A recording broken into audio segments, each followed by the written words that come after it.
President sells proposal in home state of vulnerable Democrat says tax overhaul would deliver largest reductions ever. President Donald Trump kicked off his campaign to cut tax rates for corporations and individuals, casting the proposal as an economic jolt that would boost hiring across the country. This is a revolutionary change, and the biggest winners will be the everyday American workers as jobs start pouring into our country, Trump said Wednesday at a speech at the Indiana State Fairgrounds in Indianapolis. He said his plan would deliver the largest tax cut in our country's history. The White House released the plan earlier in the day after a months-long negotiation between administration officials and top Republican lawmakers on Capitol Hill.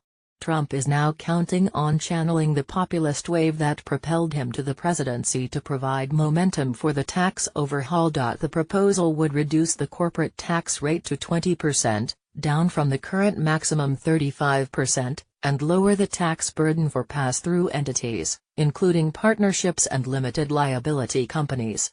Trump cast the plan as likely to fuel an economic boom. Trump argued that by eliminating the estate tax, small businesses and farms could more easily be transferred within families.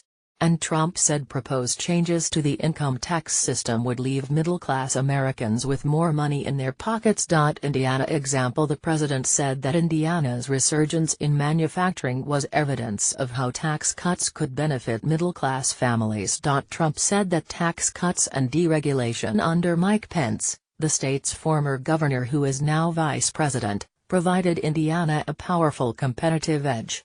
In 2013, the year Pence took office, he reduced the state's flat income tax rate to 3.23% from 3.4%. The next year, the state passed legislation lowering the corporate rate to 4.9% from 6.5%. Since Pence signed the first tax cut in May 2013, manufacturing employment in Indiana has grown 8.5%, about twice the national average of 4%, according to the U.S. Bureau of Labor Statistics.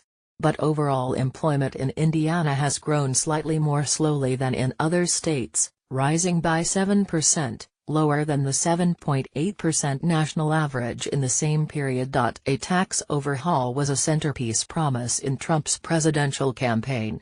It faces what could be a brutal fight in Congress among lawmakers who disagree on critical elements of the framework the White House released. One influential skeptic has been Senate Finance Committee Chairman Orrin Hatch, a Utah Republican, who pledged his committee wouldn't be a rubber stamp for the plan. Democrats have panned the plan as a giveaway for the rich. Particularly obscene. The last thing we should be doing right now is providing hundreds of billions in tax breaks to the wealthiest people and most profitable corporations in this country, Senator Bernie Sanders, a Vermont independent who caucuses with the Democrats, said in an emailed statement. He called it particularly obscene to repeal the estate tax, a $269 billion tax break to the top 0.2%. The Republican framework sets out three tax brackets for individuals, 12%, 25% and 35%, down from the existing 7 rates, which currently top out at 39.6%. The plan also calls for almost doubling the standard deduction and substantially increasing the child tax credit while eliminating other tax loopholes. But the administration hasn't said how the new brackets would correspond with incomes and didn't provide concrete details about what deductions would be erased, raising concerns that the changes could disproportionately advantage the wealthy. Targeting Democrats. Senator Joe Donnelly, an Indiana Democrat up for re-election next year who is likely to be a key vote on the tax bill, accompanied Trump on Air Force One for the flight from Washington and joined Trump at the event. Donnelly was non-committal in a statement he issued shortly after Trump's plan was released.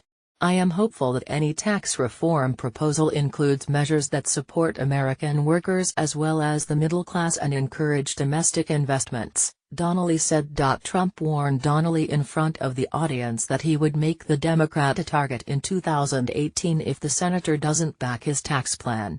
If Senator Donnelly doesn't approve it, because, you know, he's on the other side, we will come here, we will campaign against him like you wouldn't believe, Trump said, drawing cheers from the crowd. The stop is Trump's third trip to tout the tax overhaul in the home state of a Democratic senator up for re-election, following visits to Missouri and North Dakota. Administration officials say Trump could visit as many as a dozen more states over the next few weeks as he tries to sell the plan, with assistance by Anna Edgerton, Ben Brody, Sahil Kapoor, and Jennifer Jacobs.